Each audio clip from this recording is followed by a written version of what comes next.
Bom dia, Pai, seja contigo, que a graça, a paz, a misericórdia do Senhor esteja sobre a tua casa, sobre a tua vida, que o Senhor abençoe tua entrada, tua saída, teu sentar e teu levantar. Deus é bom, Deus é fiel, para Ele toda honra, toda glória, todo louvor e toda adoração, porque nele e para Ele são todas as coisas. Que os nossos olhos estejam voltados aos céus e os nossos ouvidos atentos à sua voz. Que o nosso coração esteja sedento pela palavra de Deus, que é viva e eficaz. Que nós possamos, nesse dia de hoje, dar ouvidos à sua voz e buscar de contínuo a sua face. Porque Deus te ama, querido. E Ele não quer que você pereça, mas que tenha o conhecimento da verdade e seja salvo. Amém? Louvado seja o nome do Senhor. Antes de dar continuidade e entrarmos na meditação da palavra do Senhor, eu gostaria de te pedir, não se esqueça, dê o seu like, compartilhe essa mensagem e você que ainda não é inscrito nesse canal, se inscreva, nos ajude a propagar o Evangelho da Salvação, porque o nosso intuito, o nosso objetivo, fazer o ID do Senhor, proclamar a palavra que cura, a palavra que salva, a palavra que liberta, porque o Senhor, querido, Ele é fiel, Ele é santo, Ele é soberano e Ele pode mudar a nossa vida e a nossa história. Amém? Vamos meditar? Hoje a palavra se encontra no livro de Esdras, capítulo 9, e eu vou ler a partir do versículo 5, que diz assim: E perto do sacrifício da tarde me levantei da minha aflição. Havendo já rasgado as minhas vestes, o meu manto, me pus de joelhos e estendi as minhas mãos para o Senhor meu Deus. E disse: Meu Deus, estou confuso, envergonhado, para levantar a ti a minha face. Meu Deus, porque as nossas iniquidades se multiplicaram sobre a nossa cabeça, e nossa culpa tem crescido até os céus. Desde os dias de nossos pais até o dia de hoje, estamos em grande culpa. E por causa das nossas iniquidades somos entregues, nós e nossos reis e os nossos sacerdotes, na mão dos reis das terras. À espada, ao cativeiro, ao roubo e à confusão de rosto, como hoje se vê. E agora, por um pequeno momento, se manifestou a graça da parte do Senhor nosso Deus para nos deixar alguns que escapem e para dar-nos uma estaca no seu santo lugar, para nos iluminar os olhos, ó Deus nosso, e para nos dar um pouco de vida na nossa servidão, porque somos servos. Porém, na nossa servidão não nos desamparou o nosso Deus, antes estendeu sobre nós a sua benignidade perante os reis da Pérsia, para que nos desse vida para levantarmos a casa de nosso Deus e para restaurarmos as suas assolações, e para que nos desse uma parede de proteção em Judá e em Jerusalém.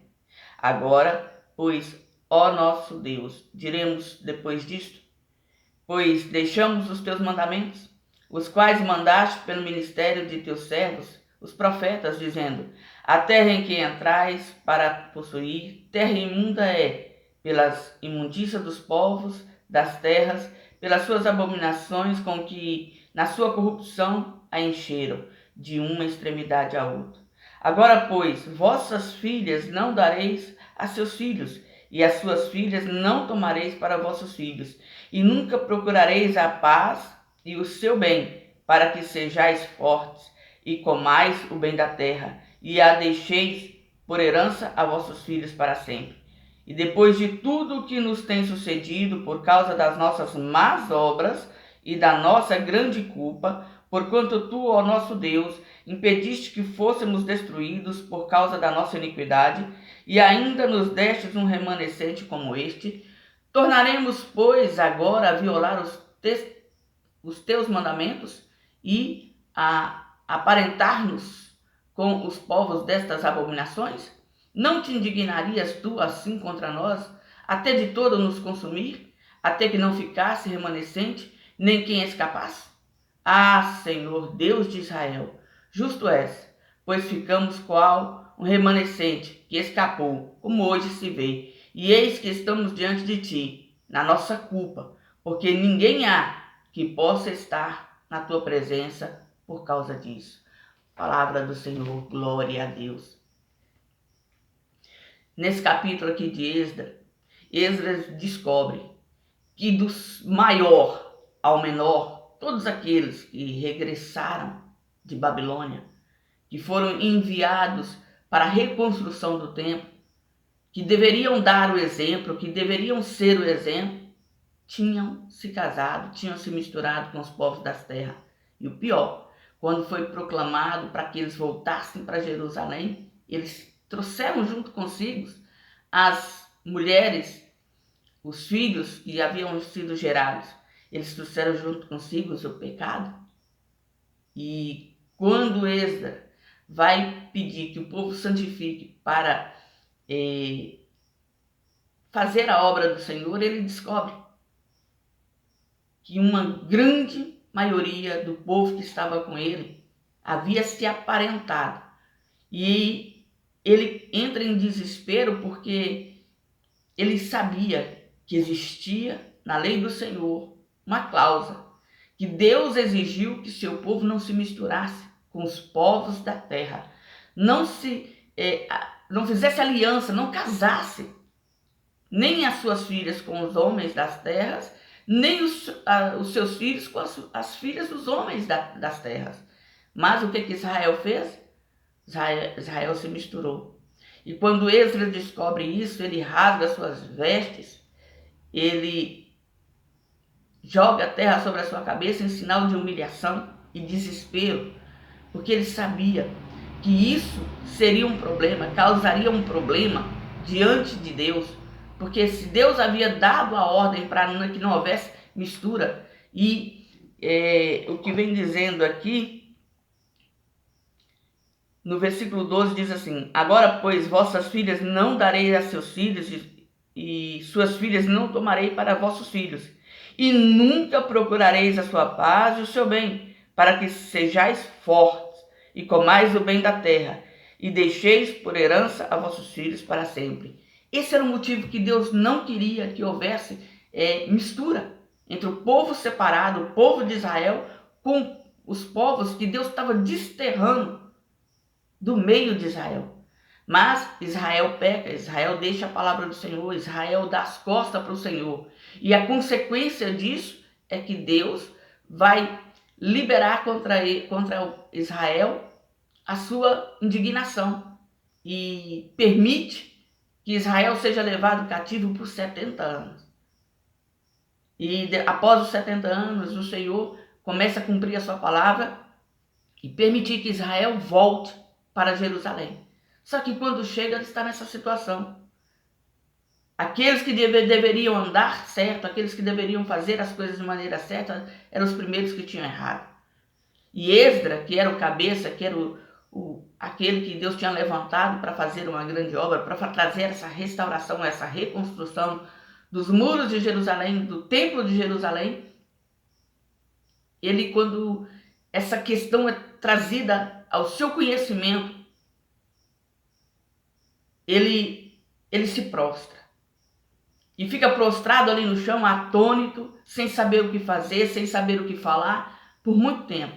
Mas quando chega o horário de busca, o horário de apresentar o sacrifício a Deus, aí ele se levanta. E aí ele derrama sobre a presença do Senhor, diante do Senhor, a sua oração de reconhecimento de erro, de reconhecimento de pecado. Ele declara para o Senhor o nível de iniquidade de Israel. E ele confessa.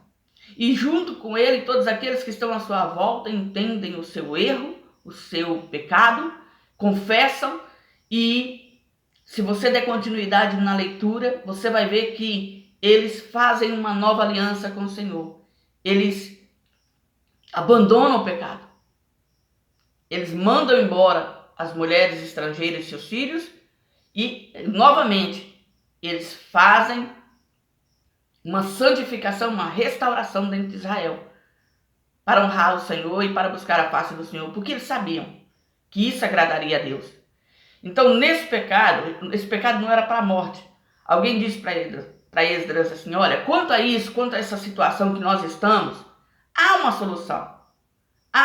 Nós vamos fazer um pacto com o Senhor. Nós vamos nos aproximar do Senhor e fazer aquilo que o Senhor determinou.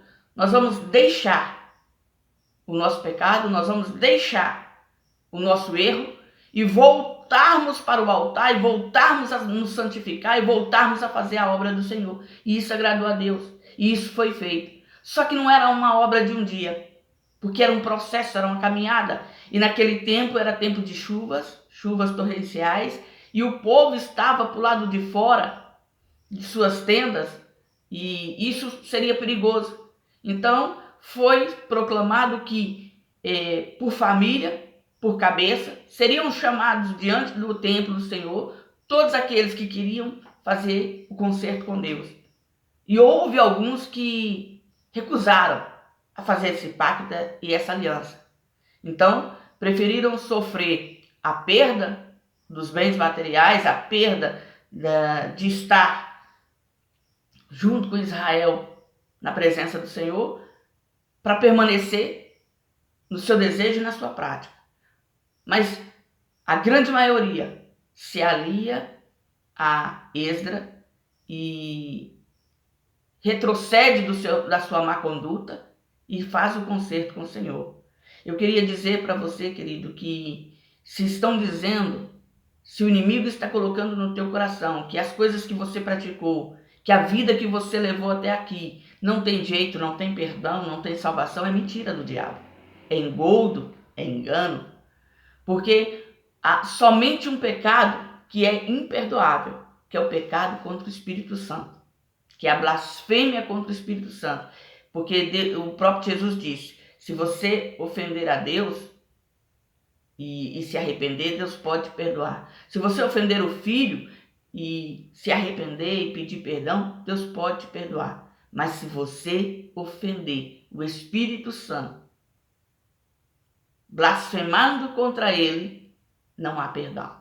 Então, o único pecado que nos leva à condenação direta é o pecado contra o Espírito Santo.